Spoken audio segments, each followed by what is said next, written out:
Me despidieron con efecto inmediato. Las palabras cruzaron la mesa de conferencias pulida, pronunciadas con la autoridad casual de alguien que nunca pasó un solo día en el suelo de una fábrica. Olivia Matthews, la recién nombrada directora ejecutiva de Sterling Automotive Parts, ni siquiera levantó la vista de su tableta cuando lo dijo.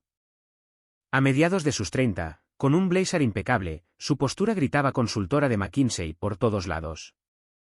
Ella estaba navegando a través de hojas de cálculo, con un lápiz óptico rojo en la mano, rodeando elementos de línea como si fueran enemigos personales. Soy Harold Peterson, de 49 años de edad, y he pasado los últimos 28 años construyendo sistemas de manufactura que, de hecho, funcionan.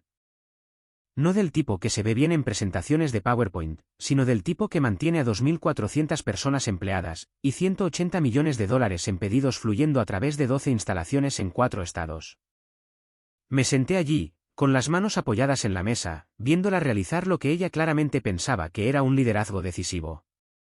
La transición será inmediata, continuó ella, todavía sin hacer contacto visual. Estamos trayendo la gestión de sistemas a la empresa, para ser más eficientes, y tener un mejor control de costos. Detrás de ella, estaban sentadas 2 personas que nunca había visto antes. Una mujer nerviosa de Human Resources, que sujetaba con fuerza su tableta, y un tipo más joven con un traje caro, que tenía toda la pinta de ser un consultor. Nadie de operaciones. Nadie que hubiera caminado alguna vez por una planta de producción. Solo Olivia, y su experiencia importada. Finalmente levantó la vista, con una expresión entre aburrida e irritada, como si yo estuviera perdiendo su valioso tiempo por el simple hecho de seguir respirando. Antes de que te vayas, dijo ella, golpeando su lápiz óptico contra la tableta, entrega el sistema de la fábrica inteligente, todo. Credenciales de acceso, código fuente, y documentación. Necesitamos todo para el final del día de hoy. La habitación se quedó en silencio. La mujer de Human Resources se movió en su asiento.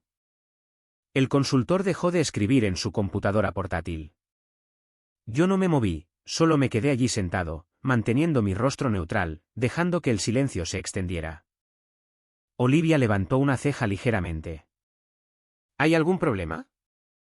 Sonreí. El tipo de sonrisa que le das a alguien cuando sabes algo que ellos no saben. Me temo que no puedo hacer eso. Su lápiz óptico se detuvo a medio golpe. ¿Perdón? El sistema, continué yo, con voz firme y profesional, no es suyo para tomarlo. La postura confiada de Olivia cambió solo un poco. Un destello de confusión cruzó su rostro, antes de que volviera la máscara corporativa. Pagamos por el desarrollo, eso lo convierte en propiedad de la empresa. Sacudí la cabeza lentamente. Pagaron por el acceso operativo, no por la propiedad. La distinción se describe claramente en la sección 7 de su acuerdo de servicio. El consultor se inclinó hacia adelante, susurrándole algo a Olivia. Ella lo apartó con un gesto, con los ojos fijos en los míos. Esto es absurdo, no puedes mantener la infraestructura de la empresa como rehén. No estoy reteniendo nada como rehén, respondí. Simplemente estoy aclarando lo que ustedes controlan legalmente, que a partir de este momento, es absolutamente nada. Lo que Olivia Matthews no sabía, lo que su consultor, su equipo de Human Resources, y todo su plan de optimización de costos habían pasado por alto por completo, era que el sistema de control de la fábrica inteligente que manejaba toda la operación de Sterling, no era un software instalado en sus servidores. Era una infraestructura construida a medida que me pertenecía personalmente, con licencia para su uso, y controlada desde un hardware que ellos nunca habían visto. Y cuando terminaron mi contrato hace 3 minutos, simplemente se desconectaron de lo único que evitaba que su red de manufactura colapsara. En 48 horas, ese descuido les costaría todo. Pero me estoy adelantando. Déjenme retroceder, y mostrarles exactamente cómo un ingeniero de sistemas de manufactura, con 28 años de experiencia en Ford Motor, fue despedido por alguien que pensaba que la automatización de fábricas era solo una aplicación en un tablero de control. Comencé en Ford justo al salir de la universidad, cuando la manufactura estadounidense todavía significaba algo. Pasé 8 años en la planta, antes de pasar a la integración de sistemas.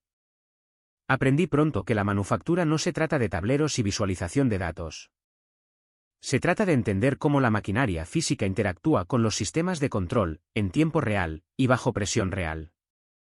Cuando Ford comenzó sus mejoras de eficiencia en 2018, vi lo que se venía. Vi a 800 personas buenas perder sus trabajos, porque algún consultor convenció a la gerencia de que podían realizar la misma producción con la mitad de la fuerza laboral. Fue entonces cuando me independicé. Construí mi primera integración personalizada en 2019, para un proveedor de nivel 2 en Ohio. La voz se corrió silenciosamente por los círculos de la industria. El tipo de reputación que te garantiza llamadas, cuando la operación de alguien se está desmoronando, y las soluciones convencionales han fallado. No tengo un perfil de LinkedIn elegante. No publico sobre sinergias de la industria 4.0, ni sobre viajes de transformación digital. Mis clientes me encuentran cuando sus sistemas están rotos, y sus consultores con MBA no tienen ni idea de cómo arreglarlos. Así fue como terminé trabajando con Sterling Automotive Parts hace 5 años. George Whitman, su vicepresidente de operaciones en ese momento, me llamó un jueves por la tarde. Su voz tenía el tono tenso de alguien que está mirando de cerca un desastre. Acabamos de fallar nuestra tercera auditoría de calidad en 6 meses, dijo él. Los contratos con los fabricantes originales están amenazando con la cancelación. Necesito a alguien que entienda cómo funciona esto en realidad, no a otro consultor que aprendió manufactura de estudios de casos. George era de la vieja escuela, subió de rango, y pasó años dirigiendo la producción antes de pasar a la gerencia. Él entendía que detrás de cada tablero limpio y reporte automatizado, hay equipo físico que tiene que funcionar sin fallas. Cuando entré en su instalación principal aquel primer día, el caos fue evidente de inmediato. Líneas de producción deteniéndose y arrancando sin coordinación. Control de calidad funcionando a ciegas, porque sus sistemas de visión no podían hablar con sus robots de ensamblaje. Alertas de mantenimiento predictivo que no llegaban a ninguna parte, porque nadie sabía cómo interpretar los datos. Tenemos 7 plataformas de software diferentes que no se comunican entre sí, me explicó George, mientras me guiaba por la planta de producción. El ensamblaje usa un sistema, el control de calidad usa otro, y la programación de mantenimiento es básicamente manual. En cada cambio de turno, perdemos 2 horas solo tratando de sincronizar las operaciones. Pasé los siguientes 18 meses construyéndoles un sistema real, no un paquete genérico que más o menos funciona si doblas toda tu operación para que encaje. Algoritmos de control personalizados que aprendieron los ritmos específicos de sus 12 instalaciones. Mantenimiento predictivo que realmente predecía las fallas antes de que ocurrieran. Monitoreo de calidad en tiempo real que detectaba defectos en la fuente, y no en la inspección final. 180.000 líneas de código. Cada algoritmo, cada estructura de base de datos, y cada interfaz de hardware construida desde cero, y probada hasta que funcionó sin fallas.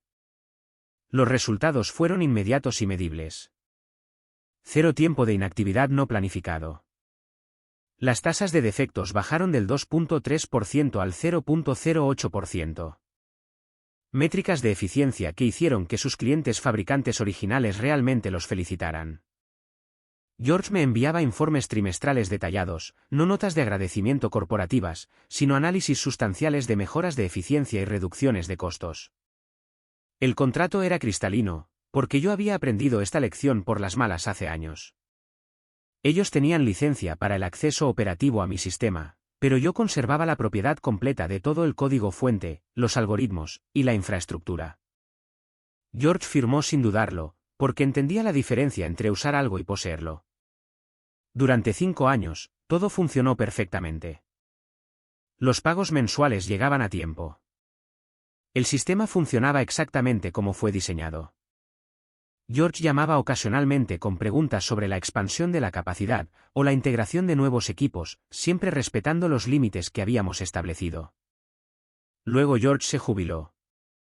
Olivia Matthews llegó 3 semanas después, con su MBA de Stanford y su tableta que probablemente costó más que la hipoteca mensual de la mayoría de las personas.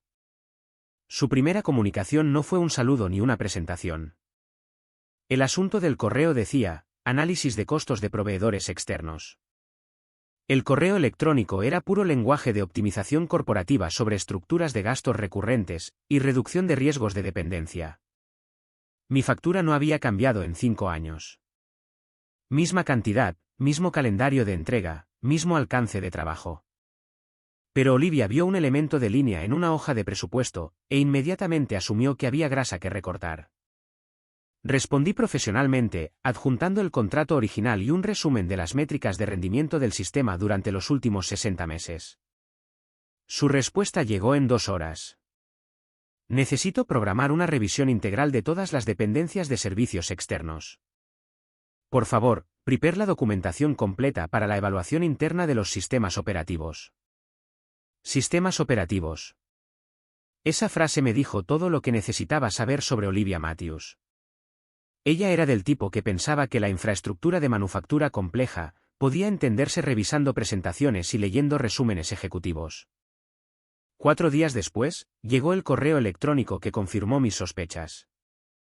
Asunto: solicitud de documentación de arquitectura del sistema.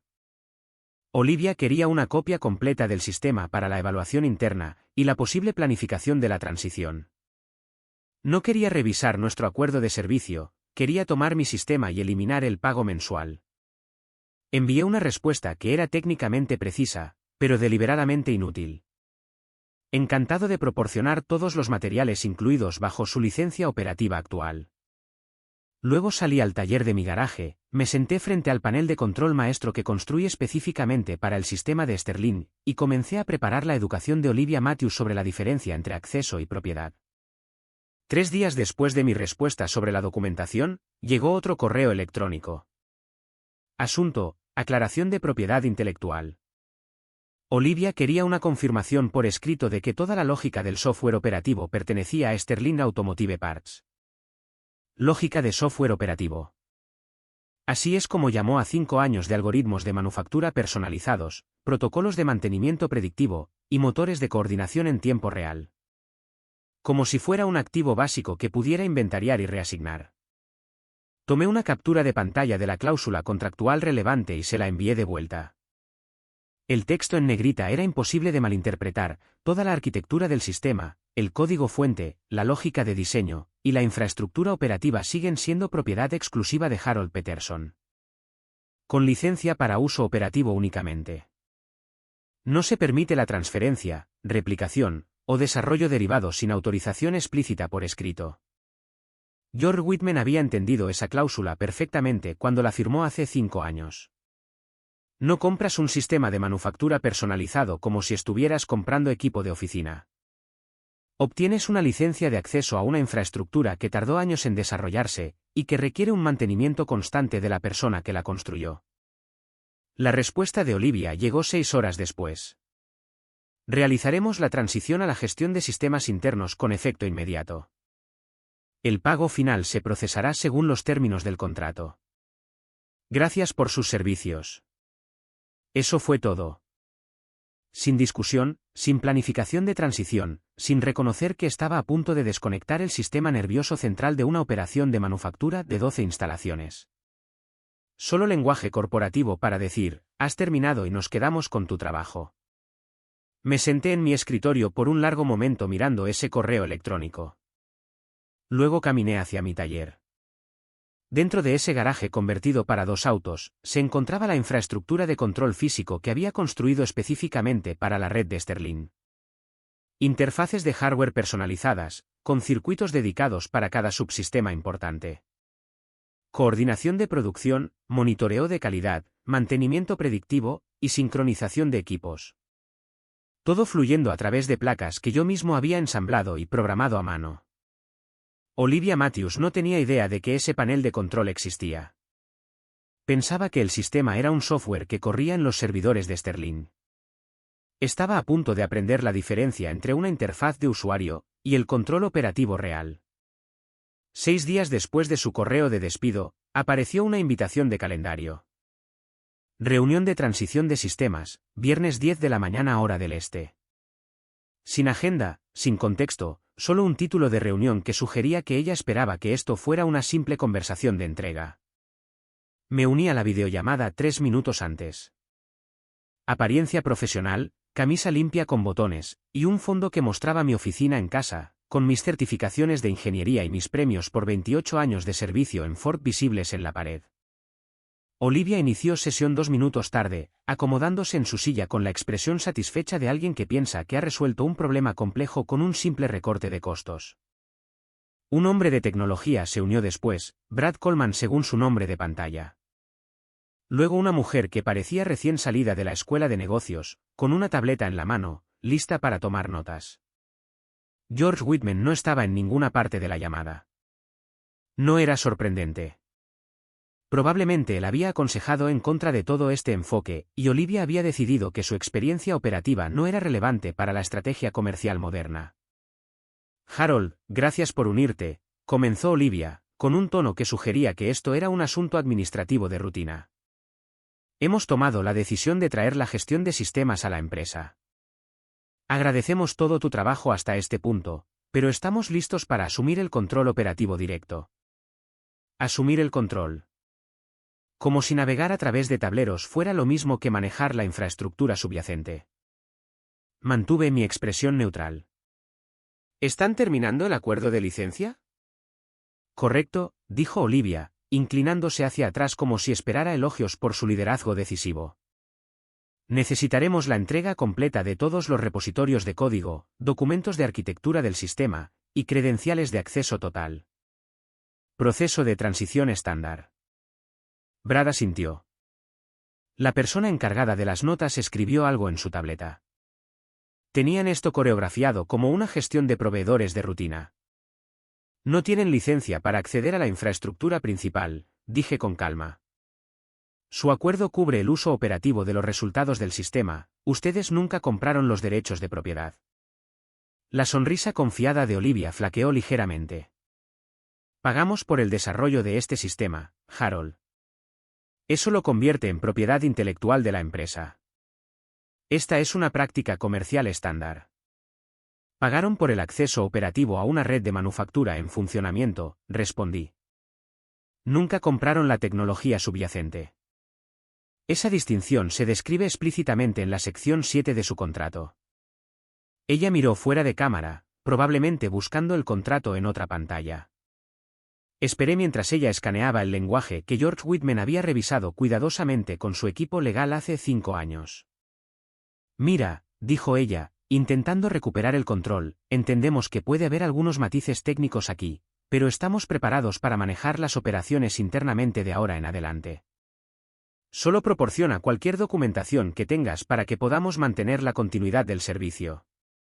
Proporcionaré todo lo que legalmente tienen derecho a recibir, dije yo. Nada más.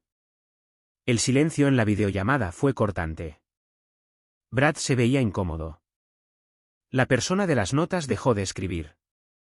La mandíbula de Olivia se tensó al darse cuenta de que esta no iba a ser la transferencia de activos fluida que había planeado. Eso estará bien, dijo ella secamente, tratando de terminar la llamada rápidamente. Esperamos la entrega completa para el cierre de operaciones de hoy. No respondí, solo me quedé allí mirando directamente a la cámara mientras ella buscaba torpemente su ratón, claramente queriendo desconectarse antes de que yo pudiera complicar más su cronograma. La pantalla se puso negra. Cerré mi computadora portátil. Olivia Matthews pensaba que entendía la manufactura porque podía navegar por interfaces de software y revisar informes de rendimiento trimestrales. Ella tenía cero comprensión de la infraestructura física, el hardware personalizado, los protocolos de comunicación dedicados, o el conocimiento especializado requerido para mantener todo funcionando. Estaba a punto de recibir una educación costosa. Caminé hacia mi taller y encendí el panel de control. Cada indicador mostraba verde. Líneas de producción sincronizadas en las 12 instalaciones. Métricas de calidad actualizándose en tiempo real. Algoritmos de mantenimiento predictivo funcionando sin fallas en 89 estaciones. Toda la red de manufactura de Sterling funcionando exactamente como la diseñé. Luego comencé a construir el paquete de transición para Olivia. Documentación de aspecto profesional, con diagramas limpios y un lenguaje técnico impresionante. Capturas de pantalla de la interfaz de usuario que mostraban diseños de tableros y paneles de visualización de datos. Todo pulido, oficial, y completamente inútil sin acceso a los sistemas de control subyacentes. Pasé 6 horas creando exactamente el tipo de producto que Olivia esperaba recibir. Materiales visuales que le harían pensar que había obtenido lo que necesitaba para operar de forma independiente. Maquetas de interfaz con pantallas animadas. Diagramas de sistema que mostraban el flujo lógico de las operaciones. Todo desconectado de la infraestructura real. A las 5:30 de la tarde, tenía un paquete completo listo. Lo adjunté a un correo electrónico con una sola línea, documentación de la interfaz del sistema proporcionada según la terminación del contrato. El acceso a la infraestructura de fondo no está incluido según el acuerdo de licencia. Hice clic en enviar, y vi cómo el mensaje desaparecía en el sistema de correo corporativo de Sterling, donde Olivia pronto descubriría la diferencia entre poseer un panel de control y poseer el motor. Luego regresé a mi taller, me senté frente a la consola de control maestro, y coloqué mi mano en el relé de potencia principal. La verdadera educación estaba por comenzar. A la mañana siguiente, conduje hasta Blue Diner como si fuera cualquier otro viernes. Un lugar pequeño cerca de la interestatal, buen café, y mesas en rincones tranquilos donde se podía trabajar sin interrupciones. Patricia Wells, la dueña, me había estado sirviendo el mismo pedido durante 3 años, café negro, sin crema, tostadas de trigo, y huevos revueltos. Ella asintió cuando entré, sirvió el café sin preguntar, y me dejó solo con mi computadora portátil. Abrí la consola administrativa y mostré el tablero principal de operaciones. Cada indicador brillaba en verde. Producción fluyendo suavemente a través de 89 estaciones sincronizadas en 12 instalaciones. 950 máquinas recibiendo actualizaciones de coordinación en tiempo real. Sistemas de control de calidad funcionando eficientemente a través de 28 puntos de inspección. Todo lo que Olivia Matthews pensaba que ahora controlaba, en realidad estaba fluyendo a través del hardware personalizado ubicado en el taller de mi garaje a 20 minutos de distancia. A las 9:47 de la mañana, mi teléfono vibró con un mensaje de texto de Olivia: tenemos dificultades para acceder a la interfaz de gestión raíz. Por favor, proporcione las credenciales de administrador de inmediato. Miré el mensaje durante unos 15 segundos, luego lo borré sin responder. A las 9:52 de la mañana, moví el interruptor del relé maestro. El tablero en mi pantalla se congeló instantáneamente. Cada indicador verde se volvió gris. Las transmisiones de datos en tiempo real cayeron a cero. La sincronización de la producción se detuvo a mitad de ciclo. Toda la red de manufactura de Sterling simplemente dejó de comunicarse. Tomé un sorbo lento de café, y vi cómo 5 años de coordinación perfecta morían en completo silencio. El sistema no se bloqueó ni arrojó mensajes de error. Lo diseñé para desconectarse con elegancia.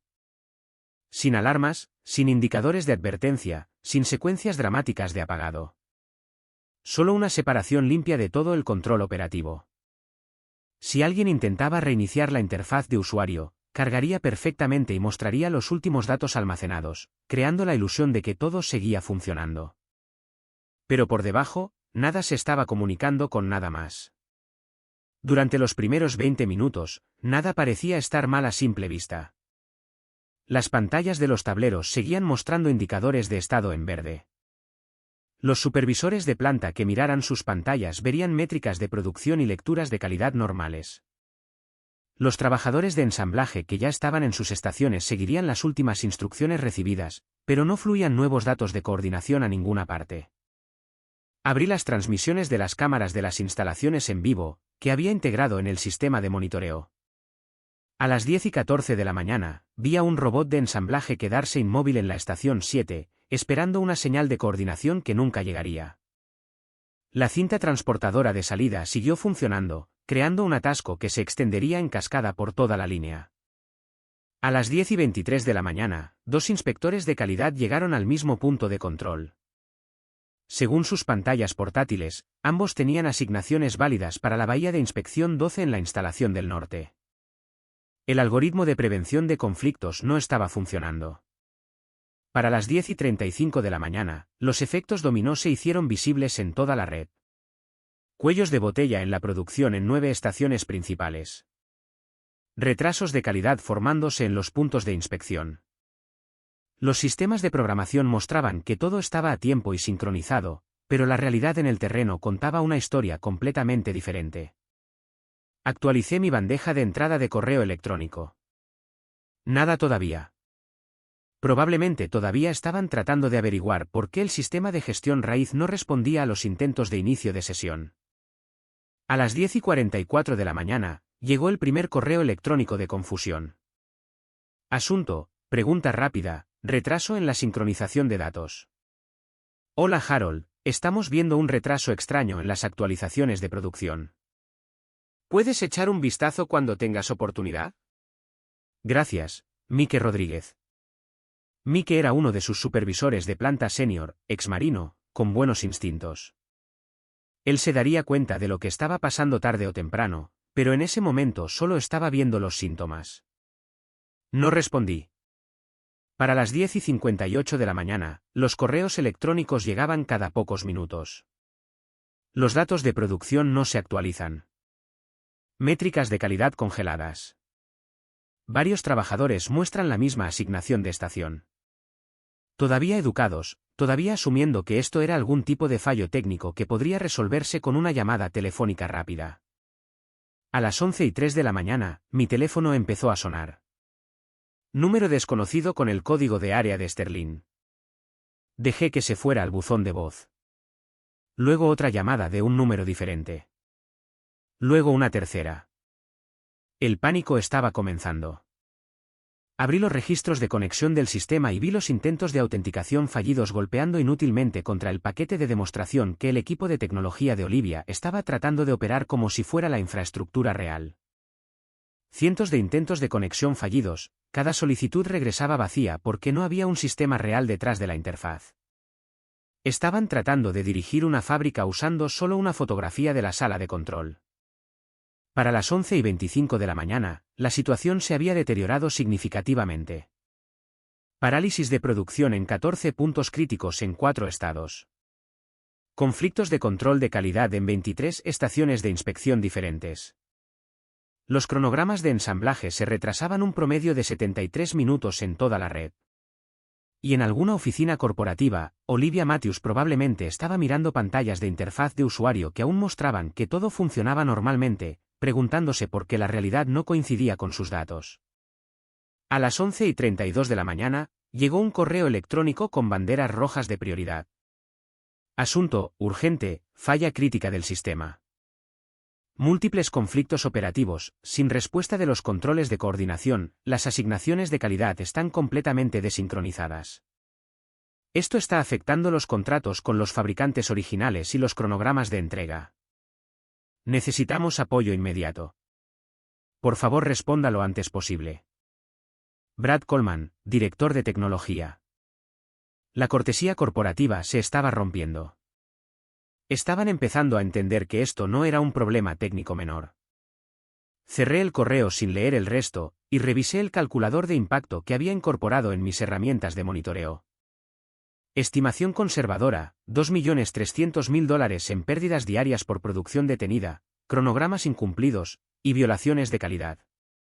El número real probablemente era más alto una vez que se factorizaban las penalizaciones de los fabricantes originales y los incumplimientos contractuales. Mi teléfono vibró con un texto de Olivia, situación de emergencia. Llama de inmediato. Borré el mensaje. A las 11:46 de la mañana, el teléfono volvió a sonar. Esta vez el identificador de llamadas mostraba el departamento legal de Sterling. Rechacé la llamada y vi cómo pasaba al buzón de voz. Luego otra llamada de un número bloqueado. Rechazada. Al mediodía, tenía 67 llamadas perdidas y 34 mensajes de voz sin leer. La red de manufactura de 12 instalaciones estaba experimentando lo que Ford habría llamado una falla de sistemas en cascada. Nada se coordinaba con nada más. Los trabajadores de ensamblaje tomaban decisiones basadas en información vieja. Los supervisores de planta emitían instrucciones contradictorias. Los gerentes de producción intentaban asignar manualmente los horarios de las estaciones, mientras sus computadoras insistían en que todo funcionaba sin problemas. Abrí un documento nuevo en mi computadora portátil y comencé a escribir, propuesta de restauración de sistemas de emergencia, términos, pago adeudado mediante transferencia bancaria antes de la reactivación. Tarifa: 3 veces la cuota mensual estándar por el servicio de restauración inmediata. Duración: ventana de emergencia de 48 horas. Condiciones: reconocimiento total de los términos del servicio y de la propiedad intelectual. Adjunté el documento a un correo electrónico dirigido a Olivia Matthews, al asesor legal y al director de operaciones. Asunto: servicios de restauración de emergencia disponibles. Luego hice clic en enviar y pedí otra taza de café. La fase de educación había terminado. Ahora venía la negociación. A las 12:53 de la tarde, llegó la invitación de calendario. Conferencia telefónica de emergencia, 1 de la tarde hora del este. Se requiere respuesta inmediata. Sin lenguaje educado, sin cortesías corporativas, solo pánico en letras mayúsculas. Me uní a la llamada a las 12:57 de la tarde. Apariencia profesional, actitud tranquila, sentado en mi oficina en casa con mis certificaciones de ingeniería visibles al fondo. La pantalla se llenó de ejecutivos estresados en varias etapas de gestión de crisis. Alan Brooks, algún tipo de vicepresidente senior, se unió primero. Con las mangas arremangadas, y la expresión de un hombre que había pasado las últimas 3 horas en reuniones de emergencia. Luego vinieron los asesores legales, 2 abogados, uno tomando notas rápidas y el otro revisando documentos en un segundo monitor. Tony Martínez, el supervisor de planta con el que había trabajado durante la implementación original, apareció después. Exmilitar como yo, entendía el pensamiento sistémico.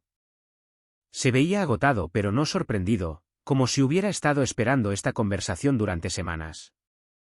Olivia Matthews ya estaba en la llamada cuando me conecté, ubicada en una pequeña ventana en la parte inferior de la pantalla. Micrófono silenciado, y un lenguaje corporal tenso que sugería que había sido apartada del liderazgo de su propia crisis. Nadie dijo hola. Alan se aclaró la garganta y se lanzó directamente al control de daños. Harold, agradecemos que te unas con tan poco aviso. Estamos lidiando con lo que parece ser una interrupción operativa significativa. Toda nuestra red está esencialmente paralizada, y necesitamos entender nuestras opciones para la restauración inmediata. Asentí una vez. Su acuerdo de servicio fue terminado ayer. Si desean que se restaure el acceso operativo, los términos se detallan en mi propuesta de emergencia. Uno de los abogados se inclinó hacia su cámara. Harold, hemos revisado tu propuesta. Algunos de los términos financieros parecen desproporcionados dadas las circunstancias. Precios de respuesta de emergencia, respondí. Práctica estándar cuando la infraestructura crítica falla durante las horas hábiles. Mike Rodríguez habló, con la voz tensa por el estrés controlado. Harold, tenemos 12 instalaciones completamente fuera de línea. La producción se está acumulando en 4 estados. Los contratos con fabricantes originales acumulan violaciones por penalizaciones cada hora. Miró algo fuera de pantalla. 3 clientes importantes han llamado amenazando con la terminación del contrato si no restauramos las operaciones normales para el lunes por la mañana. Alan intervino de nuevo. Mira, entendemos que pudo haber habido alguna falta de comunicación durante el proceso de transición, pero necesitamos enfocarnos en las soluciones aquí. ¿Podemos discutir una modificación de los términos de emergencia? No, la palabra corta quedó suspendida en el espacio digital. Sin explicación, sin negociación, sin el tira y afloja corporativo. Solo una simple declaración de hecho. Olivia finalmente activó su micrófono. Esto es irracional, Harold. Estás manteniendo toda nuestra operación como rehén por una disputa contractual. Miré directamente a la cámara. Usted terminó mis servicios y exigió la entrega de una infraestructura que nunca compró. Proporcioné exactamente lo que su contrato le daba derecho a recibir. Nada más, nada menos. Ella comenzó a responder, pero Alan la interrumpió con una mirada aguda. Uno de los abogados intentó un enfoque diferente. ¿Consideraría una estructura de pago modificada? ¿Quizás cuotas durante un periodo específico? Transferencia bancaria únicamente. Pago completo antes de la reactivación. Mike se inclinó hacia adelante. Harold, ¿cuál es el plazo para la restauración una vez que se liquide el pago? 30 minutos, dije. El sistema vuelve a estar en línea inmediatamente después de que confirme la transferencia de fondos. Alan miró a su equipo legal, luego volvió a mirar a la cámara. Necesitamos 10 minutos para discutir internamente. ¿Puedes esperar? Asentí. Aquí estaré. Ellos se pasaron a una sala privada, dejándome solo en la llamada con el recuadro de vídeo silenciado de Olivia. Ella miraba a la cámara como si quisiera decir algo, pero no lo hizo. Tomé un sorbo de café y revisé mi correo electrónico. La propuesta de emergencia había sido reenviada al menos a 15 personas diferentes en su organización. Departamento de Finanzas, Departamento Legal, Operaciones, Gestión de Riesgos, e incluso a su compañía de seguros. Todos tratando de entender cómo la terminación rutinaria de un proveedor se había convertido en una crisis que amenazaba a la empresa. 8 minutos después, regresaron a la llamada principal. La expresión de Alan había cambiado de la desesperación a la resignación. El departamento legal está iniciando la transferencia bancaria ahora mismo. Debería completarse en 30 minutos. Avísenme cuando llegue a mi cuenta, dije. 27 minutos después, mi aplicación bancaria sonó con una notificación de transferencia entrante. Pago confirmado. Monto correcto, sin complicaciones. Caminé hacia mi taller, me senté frente al panel de control maestro, y volví a poner el interruptor del relé en posición activa. Cada pantalla en mi casa se iluminó con indicadores verdes. Los nodos de producción se reconectaron en secuencia. Los algoritmos de calidad se reanudaron. El mantenimiento predictivo volvió a estar en línea. La sincronización de los equipos se actualizó en tiempo real. La red de manufactura de 12 instalaciones volvió a la vida, como si alguien acabara de reiniciar el sistema circulatorio de una gran operación industrial. Regresé a la videollamada donde todos seguían esperando. El sistema está operativo, anuncié. Todos los servicios restaurados. Alan asintió. Agradecemos la rápida respuesta. No hice esto rápidamente, dije con calma. Hice esto de acuerdo con los términos que ustedes aceptaron. Nadie respondió. La cámara de Olivia todavía estaba encendida, pero no había dicho ni una palabra desde su comentario sobre el rehén. Abandoné la llamada sin ceremonias. Durante las siguientes 72 horas, monitoreé el rendimiento del sistema desde la mesa de mi cocina. Todo funcionó sin fallas. La producción se sincronizó perfectamente. Sin conflictos de calidad, sin problemas de coordinación, sin ventanas de entrega perdidas. Y sin comunicación de Sterling Automotive Parts. Ni correos electrónicos, ni llamadas telefónicas, ni solicitudes de modificaciones del sistema. Habían aprendido a quedarse callados. El martes por la mañana, llegó un nuevo correo electrónico de un remitente diferente. Discusión sobre asociación estratégica, propuesta de términos revisados, de alguien llamado Steve Davis, vicepresidente de operaciones estratégicas. Alguien traído específicamente para manejar las consecuencias, sin mencionar el nombre de Olivia Matthews en ninguna parte de la correspondencia. La oferta era sustancial. Contrato exclusivo de 5 años con compensación mejorada. Consideración prioritaria para futuros proyectos de expansión. Lenguaje profesional, tono respetuoso, y reconocimiento explícito de la propiedad intelectual. Lo leí 2 veces, luego abrí un documento en blanco y comencé a redactar mi respuesta. Nuevos términos, protecciones más estrictas, y cláusulas de propiedad blindadas. Sin espacio para futuros malentendidos sobre quién controlaba qué. 3 semanas después, el contrato firmado llegó a mi bandeja de entrada. Cada cláusula exactamente como la había escrito. Sin modificaciones, sin negociaciones, sin arreglos de palabras corporativos. El nombre de Olivia Matthews no aparecía en ninguna parte de la página de firmas. Cerré mi computadora portátil y caminé hacia mi taller. El panel de control zumbaba silenciosamente, con todos los indicadores en verde, y la red de 12 instalaciones fluyendo suavemente bajo mi dirección. Las noticias vuelan rápido en los círculos de manufactura. Para finales de mes, había recibido correos electrónicos de consulta de empresas en Detroit, Indianápolis y Louisville, todos preguntando variaciones de la misma pregunta: ¿está disponible para proyectos de desarrollo de sistemas? No era ingenuo. Se habían enterado de lo que pasó con Sterling. Sabían lo que ocurría cuando alguien intentaba quitarle una infraestructura personalizada a alguien que entendía la diferencia entre usar algo y poseerlo. Esa reputación valía más que cualquier campaña de marketing que pudiera haber comprado. Abrí mi computadora portátil y comencé a escribir un nuevo documento. Acuerdo de Servicio Estándar 2025, Consultoría de Sistemas de Manufactura de Harold Peterson. La base era sólida. Era hora de construir el siguiente nivel.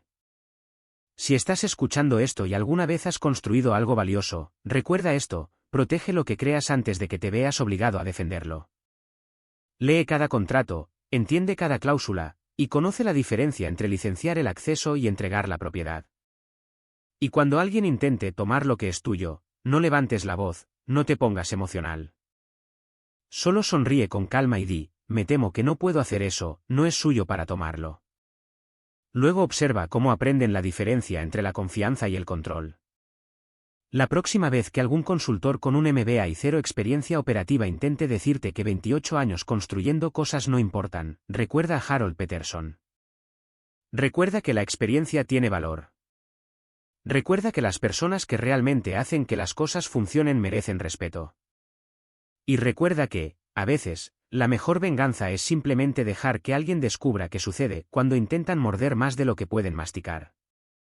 La manufactura no es una aplicación, no es una hoja de cálculo, no es un tablero que puedes entregar al postor más bajo. Es infraestructura, es experiencia. Son años de entender cómo funcionan las cosas en realidad, no como se ven en las diapositivas de PowerPoint. No dejes que nadie te diga lo contrario. La experiencia no son solo años en el trabajo, es la sabiduría para construir sistemas tan sólidos que incluso las personas que intentan robarlos no puedan romperlos cuando te hayas ido. El verdadero poder no está en ser dueño de la fábrica o en firmar los cheques, está en ser el único que realmente entiende qué es lo que mantiene las luces encendidas.